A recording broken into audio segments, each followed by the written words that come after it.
Sundalo. Iyan ang unang pumasok sa isip ko nang ako ay tinanong ni Papa kung ano ang magiging pangarap ko paglaki.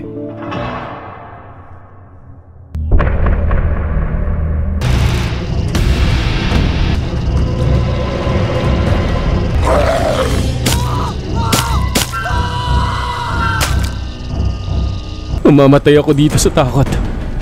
Nandiyan lang sila sa paligid. Kakatayin nila tayong lahat dito sa bundok na ito. Tandaan mo, sundalo ka. Huwag mong ipahiya ang reputasyon ng pagkasundalo mo, Ismael. Tingnan nyo, umiinit at kumukulo to.